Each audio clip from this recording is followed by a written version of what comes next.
Prosecutors for Philip's trial asked for more strict security after he allegedly also attacked a female youth worker that month. Court papers reveal that Philip, who was now at the time 15 years old, had slipped away from his caregivers, crept along a common hallway, crouched down out of view, then followed this female youth worker to a locker room, choked her, and beat her around the head and face, all while armed with a pencil. Other workers came to the woman's aid when she was screaming, and they restrained him, luckily. Court documents also said that he appeared to be psychotic and was out of touch with reality, yelling, screaming incoherently, foaming out at the mouth like a rabid dog while being restrained by staff. So after that, he was committed to a mental hospital for 30 days of evaluation and treatment. Leading up to the trial, Assistant DA Kate McDougal said that nothing during the investigation had pointed to a mental health issue.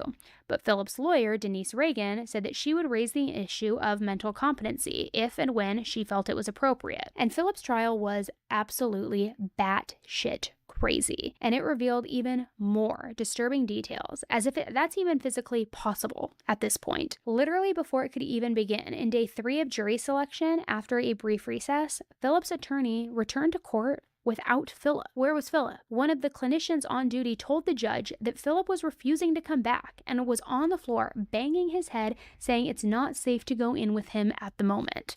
Psychologist Colleen McMillan testified in court about Philip's condition to explain what was going on and tell the judge what was up, and she says that she met with Philip for 90 minutes with his back turned to her the entire time.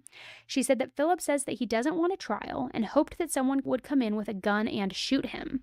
I bet other people wish that too, my friend. He said a voice warned him not to trust his lawyers and that he began conversing with an imaginary man. Philip told her the man didn't want to be identified because the man said that the psychologist was also part of the team that put him away. He's also started reporting a burning sensation from anxiety from listening to the proceedings and fear of being attacked from people in the courtroom who were walking around behind him. Philip also claimed to have a plan to take his own life, but apparently he wouldn't share it with her. Prosecutors argued this issue and saying it's not about competence but Philip's unwillingness to go forward with the trial.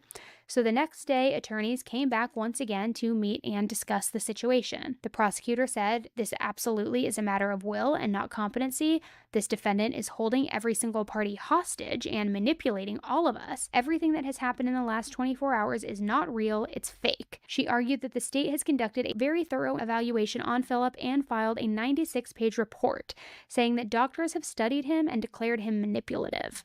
Specifically, they said his behavior is entirely inconsistent with someone hearing voices. The judge had no choice but to commit him to another facility, though, to get checked for mental competency. Just dragging the feet, everything at a standstill, so ultra annoying. Which, let me just say this.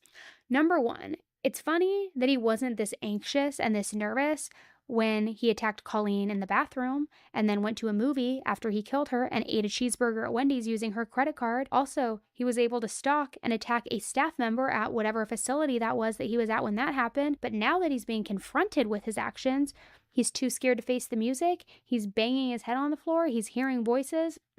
Maybe being in the courtroom facing jury selection, or during jury selection, I should say, with dozens of people in a very grave and sad mood with stern looks, including parents, his own mom crying.